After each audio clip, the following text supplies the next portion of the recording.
Welcome, everyone, to the Douglas Laboratories Educational Webinar Series. My name is Carla Higgins, and I will be hosting today's webinar for Clean Athlete Hydration. Our speaker today is Dr. Kelly Heim. Kelly is a nutritional pharmacologist and Senior Director of Scientific Affairs for the Healthcare Practitioner Brands of Atrium Innovations, where he oversees the scientific integrity and safety of products by maintaining rigorous standards of research evaluation and its application to product formulation. Dr. Heim has a doctorate in pharmacology from Dartmouth Medical School and a Bachelor of Science in Nutritional Biochemistry from the University of New Hampshire. His academic research, invited reviews, and book chapters have traversed critical topics in nutrition and pharmacology. He has lectured extensively to practitioner audiences on nutritional genomics, bioavailability, and effective clinical application of dietary supplements. Thank you, Dr. Heim, and with that, I will turn the presentation over to you. Please hold all your questions until the end of the presentation, or you can also submit any questions to the GoToWebinar toolbar on the right-hand side under the questions drop-down box. Thank you. Thank you, Carla, and I'd like to thank everyone for joining me today. I'm going to go through some common myths and facts about hydration and exercise performance, and some fundamental facts that will help you optimize your hydration protocol. Before I begin, I just want to disclose that I'm a paid advisor to Clean Athlete. I don't have any other conflicts of interest. This is not intended to substitute for medical advice. It's for educational purposes only. Whether you're a fitness enthusiast or a competitive athlete, you probably have asked yourself this question, probably many times. Should you rethink your hydration strategy? Water is the most important staple in an athlete's diet, but it's very easy to not optimize it to your individual needs. It's dependent on a variety of different factors. No two people will benefit from the exact same hydration strategy necessarily because there are so many different factors involved. But to get started in this discussion, I am showing you 6 bullet points here, and take a look at them. And if you answer yes to any one of these, then you should probably take a closer look at your current hydration strategy. For example, if you train for more than 1 hour at a time on a regular basis, that would be one reason.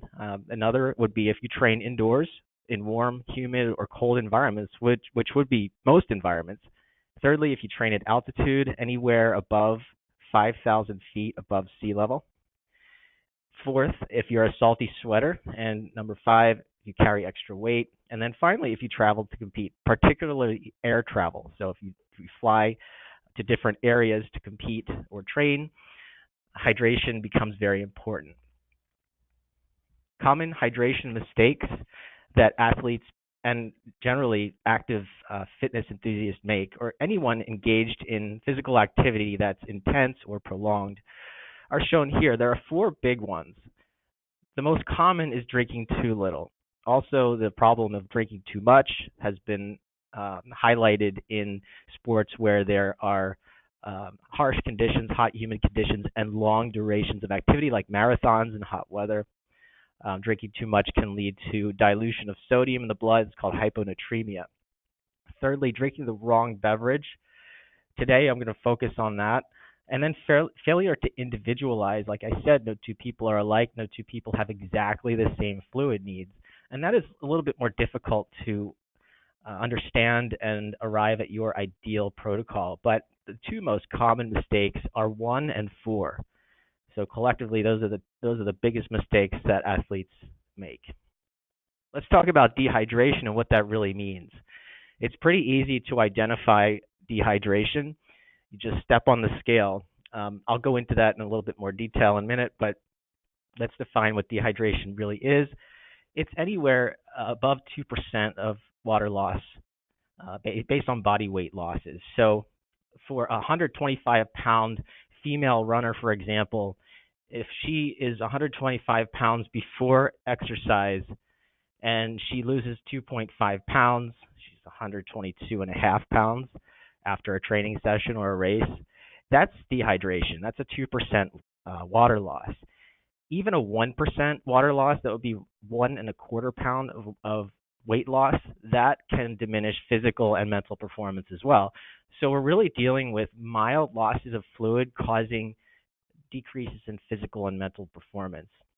4 pounds of weight lost in a 200-pound athlete is another example of a 2% water loss. So the point I'm trying to make here is when you step on the scale and you've lost 1.5 pounds, if you're pretty lightweight, that's indicative of the immediate need to replenish fluids. So that's good enough reason to rethink your whole strategy. If you're running into that kind of weight loss day in and day out, there's something wrong. If you get up to 4 to 6%, this becomes very dangerous, and it can become fatal if you get to 6% or above. I often hear the term pre-race or pre-game. We talk about hydration. I like to ignore this term when talking about hydration strategies, because by the time you're a couple of hours into the pre-race period, it's too late to make up for any fluid deficits that you've incurred over the last few days. So pre-game or pre-race hydration really needs to start several days before, or ideally adopting a daily hydration strategy regardless of when you're going to compete. That's really where you want to start. So correcting the baseline problem would involve knowing what your hydration requirements are on a daily basis under normal conditions. So you can calculate it based on body weight. This is just a general idea of what your fluid needs are going to be. It's assuming that you're not living in a really hot, humid environment, that you're a healthy individual. This is just for any person. This isn't specific to athletes. This is a bare minimum for your hydration needs. So if you weigh 130 pounds, you take that, you divide it by 2, and that's how many fluid ounces per day you need to consume. And for a 280-pound athlete, that's a gallon a day, or 140 fluid ounces per day. So most of us fall within that range of 70 to 140 fluid ounces, or half a gallon to a gallon per day. So just think about a gallon jug, and you're going to want to drink anywhere between half of that or the full gallon jug per day. A lot of foods like fruits contain fluids, so that does count. Alcohol obviously does not count. That can have a diuretic effect. Caffeine, it can have a very strong diuretic effect in the beginning, but if you drink coffee every day and you don't change your dose, that's not really going to cause a lot of water loss. That's really not going to cause any water loss. So those are two things that often come up when looking at hydration needs in athletes. Urine color is a really easy way to determine where you are on the spectrum of hydration. So the thirst center in your brain, in the hypothalamus, is sensitive to changes in plasma volume and how thick your blood is. So the osmolality of your blood, or the thickness of your blood. So it's able to sense very, very accurately exactly where those values are. And when they are suboptimal, you will become thirsty. The thirst mechanism typically is not turned on until these values get into the area where dehydration is imminent. So they're not really reliable. Thirst, as you've probably heard before, is not the best indicator of your hydration status, but urine color is pretty good. It's pretty easy to look at your urine. So if you want to maintain an optimal hydration status, you want to remain within the colors shown in the top 3 boxes there.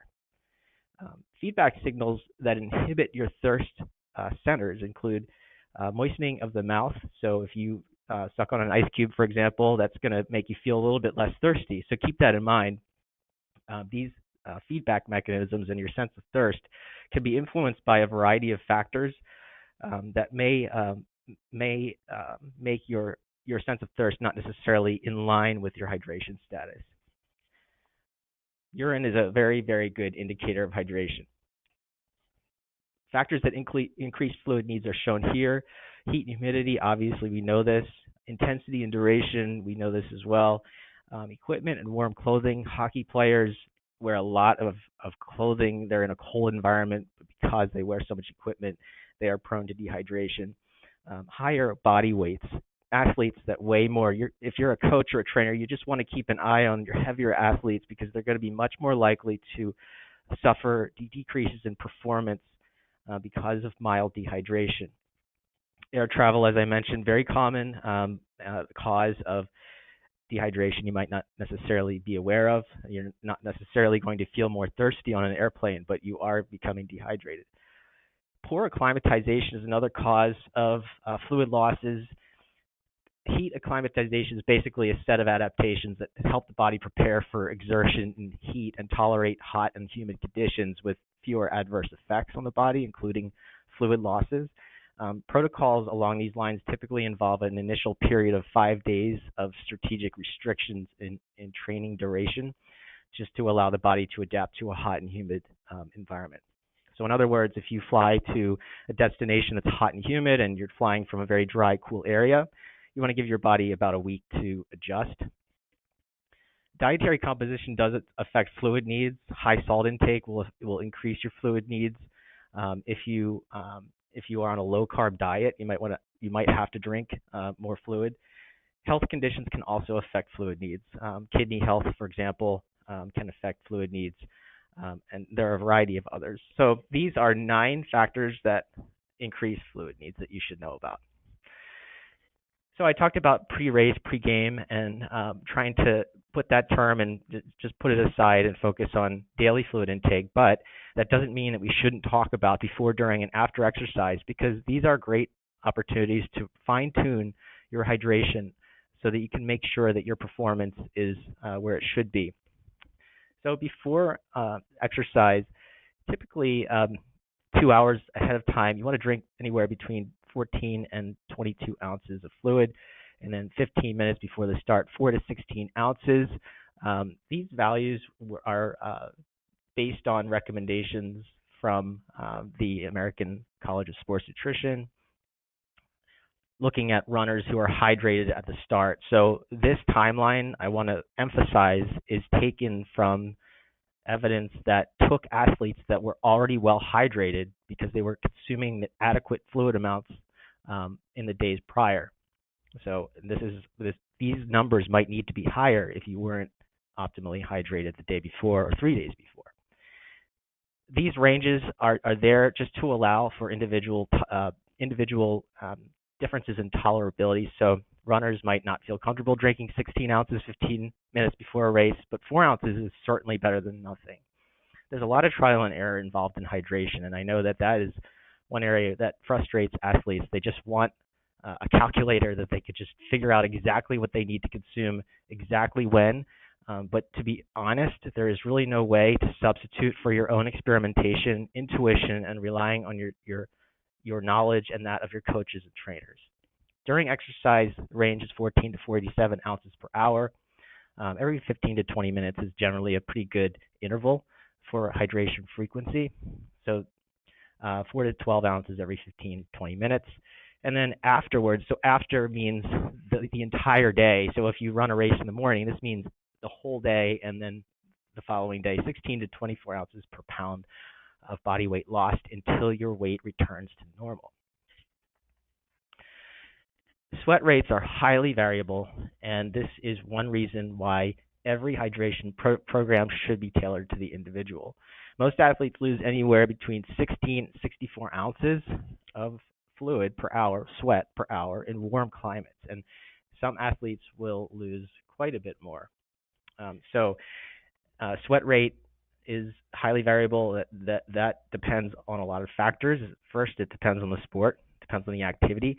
So water polo example is a little bit lower on the scale for general water losses. So half a liter per hour is the mean. And then soccer and rugby, much higher. American football players can lose much more than what is shown on this chart, just because of their high body weights and they're wearing so much equipment. And typically the football season starts in the middle of the summer, and the training intensity in the beginning is very, very high. To individualize fluid intake, the easiest, cheapest way to do it is to get a scale and just have access to an accurate scale, and then follow these 4 steps. You want to warm up for about 10 minutes to an intensity that represents what you typically do in training or in racing. And then you want to towel off and weigh yourself with no clothing Then you want to perform the exercise for at least 30 minutes. You want to put your clothes on before you do that. And then record the volume of any fluid that you do consume during that period, so that you can take it into the calculation, and make sure that you don't urinate. So, you just want to make sure this is as accurate as possible. And then afterwards, you want to dry off and then weigh yourself again without clothing. This is kind of a pain to do depending on where your scale is and other circumstances. But once you do it a couple of times, you get a good average. That way, you can feel really confident that you know how much you lose during your typical activity, and you can really calculate that optimal hydration rate and volume that is tailored to your needs. So a 180-pound runner, for example, loses 2 pounds body weight over an hour and a half run. So that would be 32 to 48 ounces that he would need. For every pound lost, an athlete should consume at least half a liter of fluids. So 16 to 24 ounces generally is what you would need to consume. So a pint and a half, a pint to 1.5 pints. So there are a lot of different ways of expressing this, but if you want to take away one thing from this slide, if you feel confused, a pint per pound of body fluid lost or body weight lost. So a pound per pint, whatever you want to do. You could just remember that. If you're interested in the math, this is just looking at the individualization calculation. Take the weight lost in kilograms. You add the volume of fluid that you consumed during this test, and you divide it by the duration of the exercise that you just did based on the 4 steps I showed in the last slide. So, for example, you exercised for an hour. You lost 1 kilogram or 2.2 pounds. You consumed a liter during that time. Your rate of sweat loss or fluid loss is 2 liters per hour. A common myth is water being everything that you would ever need as far as your hydration beverage of choice. That is certainly true for some people, but it's not true for others. It's not always ideal, and one of the things I'm going to describe today so that you can take away after the webinar is water is appropriate sometimes, but when do you know and how do you know whether a hydration beverage is going to give you an advantage? Water is always going to be appropriate for short durations of 1 hour or less, unless you're a salty sweater, which I'll get into in a minute. But water should be your number one go-to source of fluid for a variety of reasons. First, it doesn't have any calories. It's clean, it's easy to get, it's cheap, so you should always start with water. But when should you think about a hydration beverage? First, let's talk about the 6 limitations of water. First of all, and some of you endurance athletes might have experienced this, late in a training run or a long race, if you're a cyclist or a runner, you probably have experienced this. You kind of lose your sense of thirst after a while, and you think that you're fine, but you're not. Your body's thirsty, but you don't feel it, and that's a result of loss of sodium. You might drink less overall just because of this, and you might drink less because you start to really lose your appetite in the later stages of a tough training session. If you're at altitude, you're going to lose your sense of thirst and your appetite even more readily. Thirdly, you run the risk of hyponatremia if you consume a lot of water in excess in a short amount of time. So if you lost a lot of sweat and sodium, you're just using water to replenish your fluids, you're going to dilute the sodium levels in your blood, which could be dangerous. The fourth limitation is water can never replete carbs or electrolytes. It's number 5. And then finally, it's not absorbed very, very fast compared to an oral rehydration beverage. So these are things to keep in mind when you're thinking about water versus a hydration beverage. There are a lot of hydration products out there. There are a lot of reasons to be totally confused when you're looking for one, and whether you're comparing one to another. You hear a lot of things that people use that they rave about. How do you know that this is going to be right for you? So how do you navigate this very difficult question? There are 8 features of a reliable hydration product. Number 1, osmotic concentration should be at a certain level. So osmotic concentration is also known as osmolarity, and this is the concentration of dissolved particles in a solution. And an easy way to visualize this is kind of the thickness of a liquid. So picture grape juice. next to lemonade.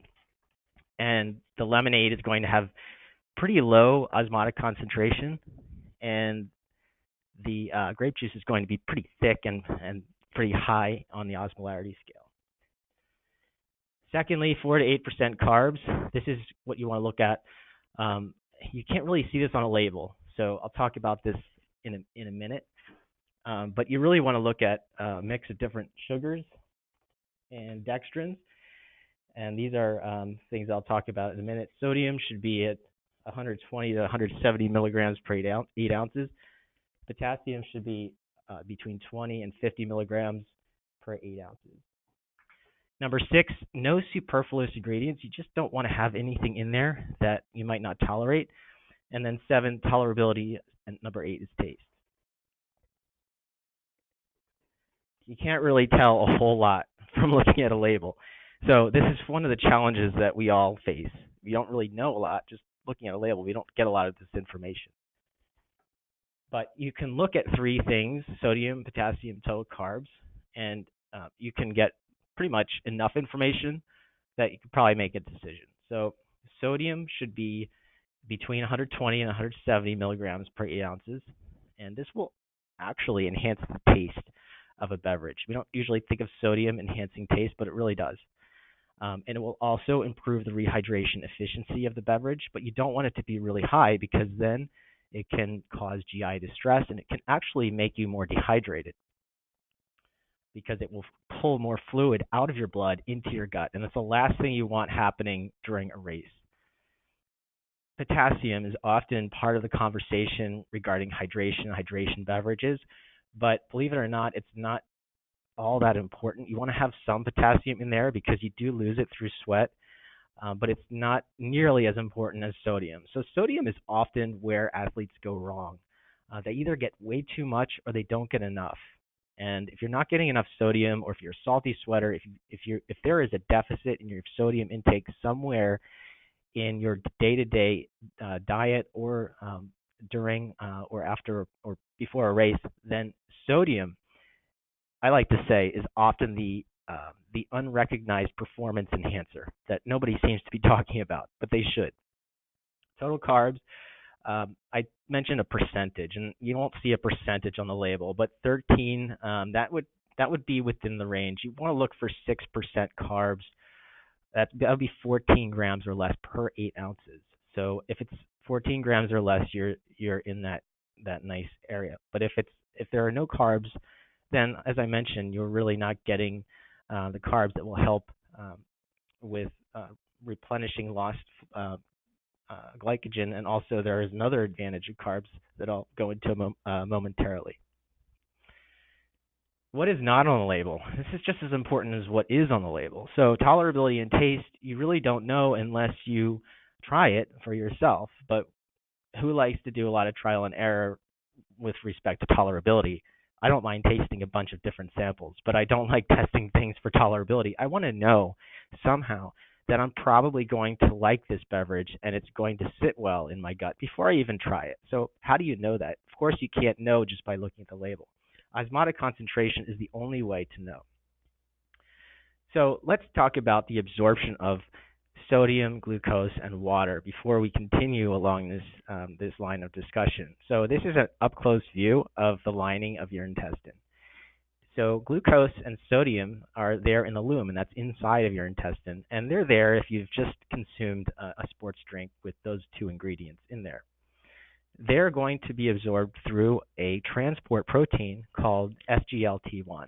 And this is a protein that takes both of those molecules and synergistically takes them and pumps them right into the cell and pumps them right into the capillary, into your bloodstream. This is the process of hydration, by the way, because the fluid follows these molecules into the blood. So you're transporting all the fluid that you're drinking into your bloodstream. So this is the act of hydration. That's the process of hydration. Water will diffuse across this barrier alone without this process happening, but it won't be as fast. So by using a sports beverage that contains sodium and glucose in the right amounts will enhance the hydration process by guiding more water into the bloodstream and out of your gut. And that's exactly what you want to support. So hopefully that makes sense. But if you want to just remember one thing, just make sure that your sports drink has 6%, 4 to 6% carbs and some sodium to support this process. I mentioned osmotic concentration as a measure of the thickness of a liquid. The absorption and tolerability of fluids, as I mentioned, is optimal when this value is optimal. So what is optimal? You want it to basically match your body fluid osmolarity. So that would be anywhere between 270 and 300 milliosmoles per liter. 270, 290, 275 to 295. It depends on what source you're looking at, what source of information. But if you're already dehydrated, it's going to be more towards the 300 mark. But if you're really, really well hydrated, it's going to be more towards 270. And there are natural individual variations within that range. But you want your sports drink to be somewhere in that range. Between 270 and 300 would be a good rule of thumb. So the problem with formulating hydration beverages is if you add sugars, if you add sodium, if you add potassium, if you add chloride, these all increase the osmolarity very, very significantly to the point that you are kind of walking this very fine line between developing a sports drink that's going to really provide a lot of these nutrients in dense amounts, but then you want it to be well tolerated and well absorbed. So you have to really arrive at a balance. So this is one of the challenges that Clean Athlete has recently successfully navigated by looking at a complex carbohydrate as an ingredient. I'll talk about that in a minute. You want to avoid excessive sodium, potassium, and chloride. They are definitely going to increase the osmolarity because they're charged particles. And whenever you have a charged particle, you make the liquid a little bit denser, and there's more osmotic pressure, not as easily absorbed. Secondly, adding complex carbs to higher carb solutions will allow you to enrich the carbohydrate content without upsetting the osmotic balance of the solution. But carbohydrates that are complex, sometimes they don't taste good, sometimes they're expensive. They can be challenging for manufacturers to integrate. So that has been one of the challenges in the industry. Thirdly, you want to avoid ingredients that shouldn't be in there and that might upset the tolerability profile. So artificial flavors, colors, sweeteners, vegetable oils, etc. As I mentioned, sodium is a performance-enhancing mineral. It's the most important ingredient in your hydration beverage. Sweat contains anywhere from 400 to 1,500 milligrams of sodium per liter. That's a huge range. So if we talk about salt intake in the United States, the 2015 to 2020 dietary guidelines, the federal guidelines, recommend that people limit their sodium intake to 2,300 milligrams per day. That's 1 teaspoon of table salt. Somebody who loses a lot of sodium through sweat, a salty sweater, can potentially lose this entire amount in just 1 hour of exercise in hot, humid conditions. So it's going to be really important for these individuals to consult with a dietitian and use food as the primary method of replacing and optimizing sodium status. So sweating, as far as sodium loss, is very diverse in terms of different people's sodium losses. Sodium sustains your thirst mechanism. So it's a way of preventing the loss of thirst in the late stages of a training event or competition so that you'll continue to drink more than you would otherwise. That alone should be a reason to use a hydration beverage if you're using water. Thirdly, sodium reduces urine output. This is critical at altitude. So high altitude is anywhere above 5,000 feet, according to the Institute of Altitude Medicine. And water intake is going to have to be higher, but sodium intake can also support the hydration process at altitude. So if you reduce urine output, you can keep the fluid that you consume in your blood for a much longer period. So some people get a lot of anxiety before an event, a competition, or a race. So that will increase urine output. So just keep that in mind. Your urine might be clear or pale, so that might indicate that you're really well hydrated. But if you're losing a lot of it because of stress hormones being elevated, just pay attention to that. So that's just another thing to keep in mind. And then I just want to mention again, sodium really improves the taste of sports beverages. So one that has some sodium in there is probably going to taste better than something that has no sodium in it. Studies show that hydration solutions should be containing anywhere from 120 to 170 milligrams of sodium per 8 fluid ounces. Notice that I'm mentioning per 8 ounces. Just keep that in mind when you look at labels. Sometimes they list as 16 ounces. So when you're comparing beverages, obviously just remember to look at the total serving size. So are you a salty sweater? If you are, you probably already know that you are. If you sweat and it stings your eyes, if there's a gritty feeling on your skin after a run in hot weather, if there are white streaks on your skin, those people are salty sweaters. Anyone exercising for 5 hours or longer should replenish sodium as a sodium supplement during that period, especially in hot and humid conditions. So we're not talking about sodium supplements in this webinar. We're just talking about hydration beverages. So the point that I'm trying to make is if you're an ultramarathoner, you're in a 5-hour event or longer, you're probably going to want to look for some way of repleting sodium through something other than just a hydration beverage. When sodium levels fall, so does your thirst mechanism. So salt, again, extremely important.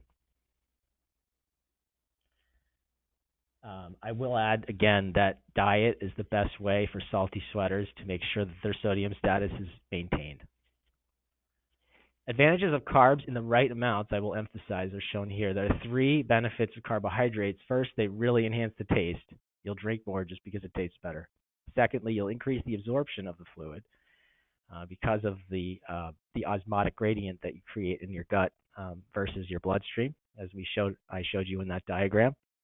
And then thirdly, they serve as a source of energy. So if you're looking at a hydration label and you only see, like I said, anywhere below 14 grams of carbs per 8 ounces is within the tolerability range that generally suggests a low enough osmolarity that you're probably going to tolerate it well.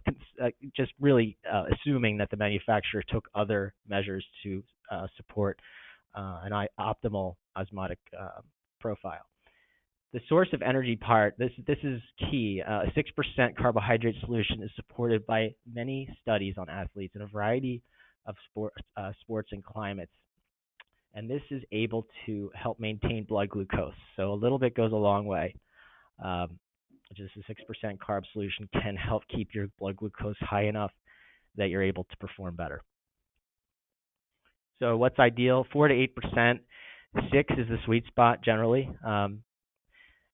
You really want to make sure that there is a mix of different carbs in there: glucose, sucrose, fructose. These are sugars, and then dextrins, which are the complex carbs.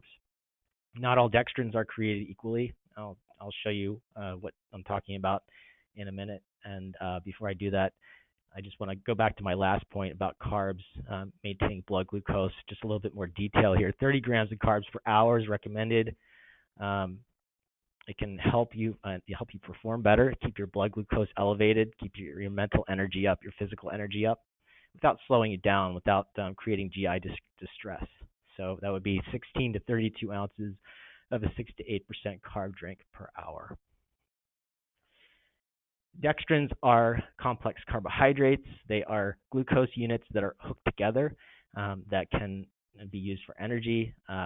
These have the advantage. Cluster dextrin has the advantage, and the difference between cluster dextrin and maltodextrin would be cluster dextrin has this ring or loop structure, as you see on the bottom of that figure there.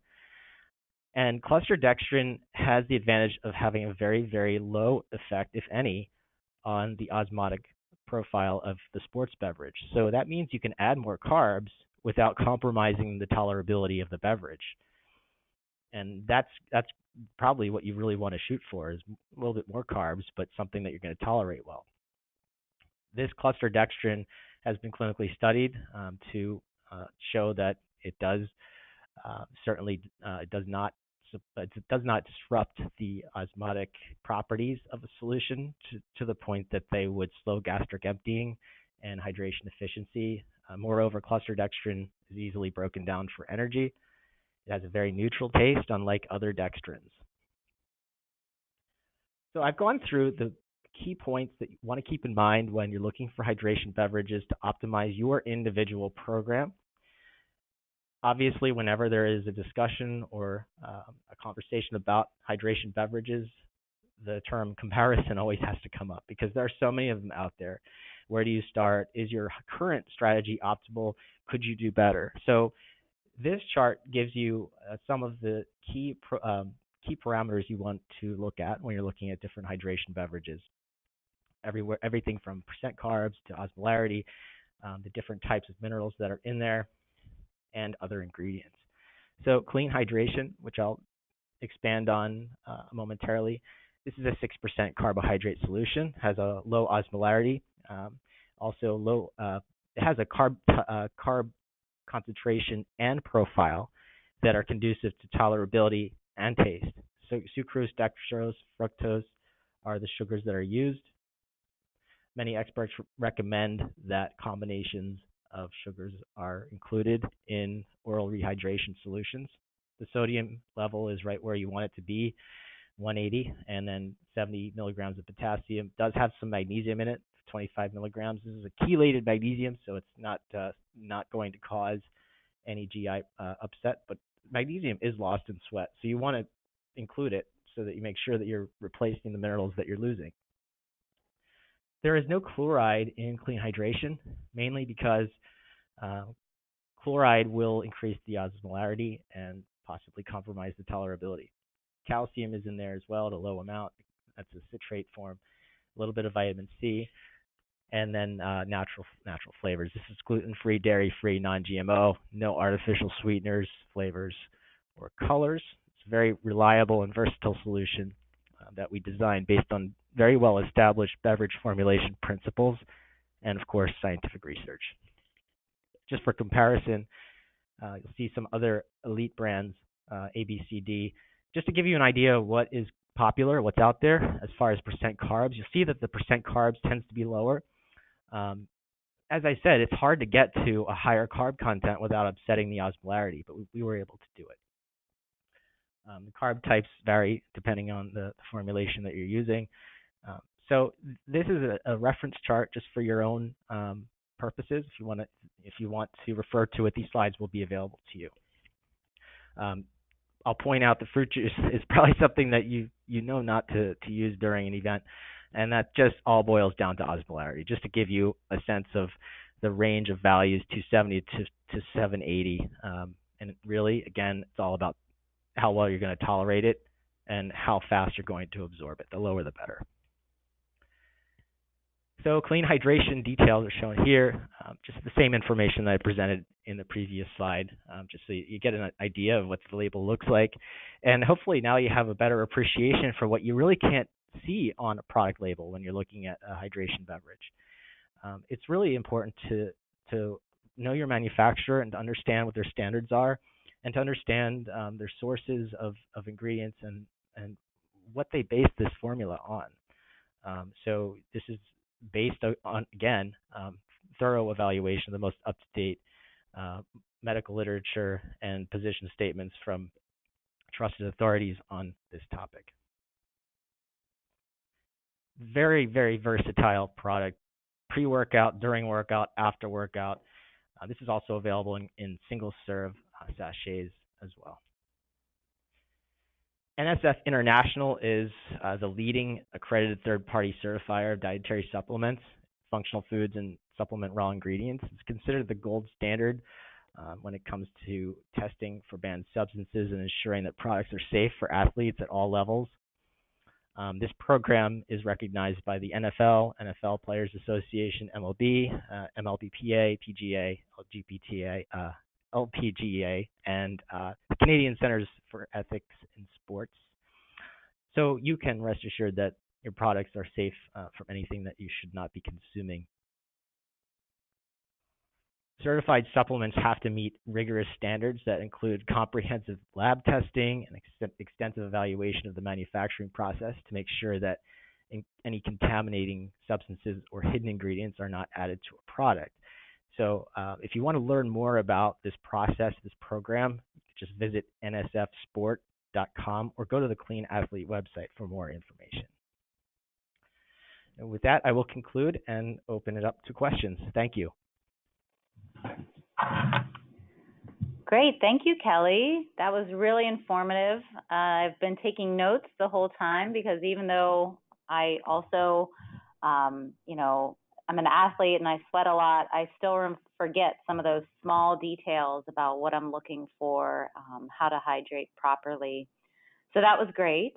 So we had a few questions that came through. The first one is, do you have any recommendations for pediatric or teen athletes available, please? Pediatric and teen athletes, really, really good question. I don't have those numbers at my fingertips, but I know they exist, so I will be happy to follow up with that information. Oh, that's great. Okay. Yeah, it seems like with so many children participating in more intense activities and sports now today than ever, that would be a great recommendation. So we can send that out with our follow-up email that will come out tomorrow. A lot of people have been asking Kelly about if these slides could be available afterwards. Is that something that? Okay. Absolutely. Yeah, we created this presentation not only as a webinar presentation, but for something that the individuals who are interested can refer to as a kind of a source of reference info and calculations. Okay.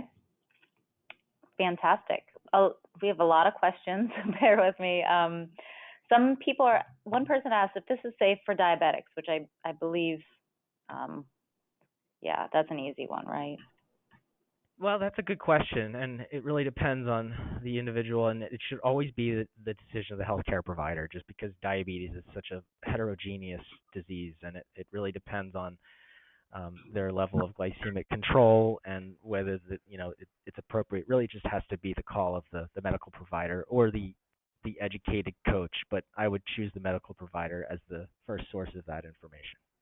This product does not have a lot of sugar, so I will say that sports drinks kind of have this bad reputation of having a lot of sugar, but if you look at the label, 14 grams of sugar per 8 ounces to somebody who's losing a lot of glycogen and glucose while they're exercising is generally never going to be a bad thing, even for someone who does have some dysglycemia, but like I said, really needs to be the decision of the healthcare provider. Right, and because we use the cluster dextrin, and that's kind of a more complex carbohydrate molecule, maybe we can look in to see if there's some research behind if they've done anything with glycemic control as well. Yeah, you're always going to want to favor complex carbohydrates just in general for metabolic health. I mean, if you could just focus more on complex carbs throughout your diet as you're supposed to, there's no reason to become exempt from that rule when you're choosing a sports drink. Great. So one person is asking, athletes who are traveling, especially air travel, why that contributes to dehydration, and if this product could be used for rehydrating athletes who are traveling and in between their training and competitions. Great question. And at Clean Athlete, we have athletes here that travel and use clean hydration during traveling, just as a way of making sure that they're getting enough fluid. Water gets boring. Whatever it takes to maintain your hydration status, this is a very easy thing to do. You just keep it in your travel bag. You do have those single serving sachets that are very convenient that you can just add to any water bottle. So air travel, think about air travel is the air is very, very dry. So you might not feel it, but the relative humidity is very low in an airplane. And you're going to lose a lot of fluid just by breathing. So that's how you lose fluid. You breathe, and every time you breathe out, you're losing fluid because it's evaporating from your mouth. You also might urinate more. So those two things combined, it's similar to what you'd see at altitude, but not quite as pronounced. It's those two factors leading to dehydration. Okay. That's good to know. I have a few more here for you. Okay. one person is asking how this compares to coconut water. Oh, good question. Coconut water. I don't have a label in front of me, but I will make some general comments. The sodium content is going to be generally lower. Um, Carb content typically is going to be lower. So it's about sodium and carbs. Those are the key things that would differentiate a sports drink from something that is more natural. Not to use the term unnatural, but if you take a natural product and like coconut and you take fluid from it and then you combine it with water, which is what they do, you get mostly water and very little of other things, and that's great for hydration in general. But it might not be enough sodium to sustain your thirst mechanism, and you might lose your sense of thirst if you're just using that in harsh conditions or during long periods of exercise. So it's all about looking at the label. The first thing you should always do is look at the label and look at the carbs, look at the sodium before you do anything. Okay. So that's most of the questions that I can see that have been sent in. We are going to have these slides available, and the recording is going to be sent out to all the registrants after the presentation. It'll take about 24 hours for that to be sent out and to be available on the website. And oh, there's one more. Oh, some people are asking about pickle juice and Pedialyte. So there is a good question here, though. Is there a recommendation on the fluid volume per hour to drink in flight? I think that's a pretty relevant question. Oh, good question. There probably is. I don't know what it is, but I'm sure if you just you could probably Google it. I honestly I would do the same thing. Air travel, it's going to depend on a lot of the same factors we talked about. Your body weight. Heavier people are probably going to be more prone to the dehydration during travel. Also, your pre-existing hydration status. So your hydration status over the last 3 days will affect how well you tolerate the travel experience as far as your hydration status goes. The type of diet you eat. If you eat a really, really salty diet, you don't drink enough, you might suffer some more ill effects than somebody who, has a more balanced intake of fluid and salt. So many things factor in. Medications, some medications can predispose you to dehydration, health conditions, and so forth. So again, you're going to get a range that's pretty broad. It's not easy to get on a plane and, weigh yourself before and then weigh yourself afterwards. It's really not practical. But just keep in mind that you're just going to be more sensitive to fluid losses, more susceptible to fluid losses. You should always have a bottle of water or a bottle of hydration beverage with you at all times when you're on a plane. Just doing that will make a big difference. All right.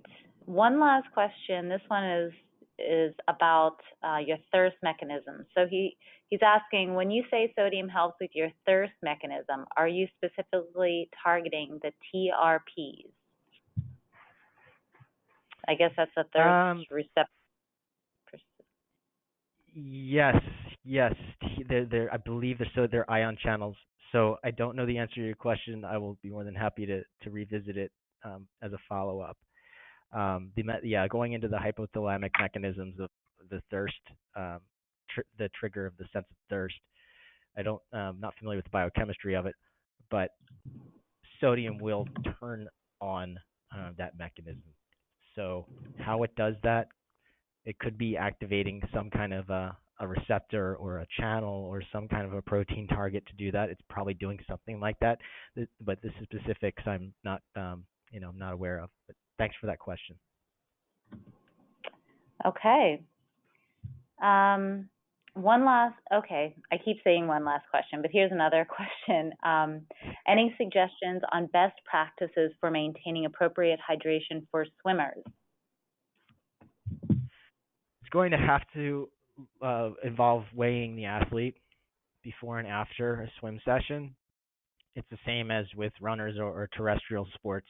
So looking at the individual, and also coaches and trainers should be able to identify at-risk members of their team. The heavier individuals would be, you would prioritize those people as, take a look at their, first of all, figure out their salty sweaters. Second of all, I would focus on them first if you're going to encourage them to weigh before and after practice session a couple of times to get a sense of where their hydration strategy should hone in on. But it's just like any other sport. I mean, swimmers lose fluid. Water polo players lose a mean fluid loss of half a liter per hour. So, these athletes do have significant fluid requirements. But again, it is going to have to be tailored to the individual. So hopefully this webinar has given you some initial rules of thumb so that you can get started in individualizing every athlete you work with in terms of what they should be doing, what they might be doing wrong. A lot of athletes, like I said in the beginning, drink too little, or they just don't understand what they need to do to optimize their individual fluid replenishment practices. So if you deal with those two things, then it's very, very likely that you're going to improve the performance of multiple athletes on your team. So these are easy ways to improve performance, just covering some of the missing gaps that are so common and overlooked. Hopefully this has been informative to that extent. Good, Kel. Thank you. And that's all we have today. So thank you, everyone. We appreciate your time. We appreciate your time, Dr. Kelly Heim, and taking us through this this really important topic of hydration. And with that, we will end our webinar. Thank you all, and have a great day. Thanks, everyone.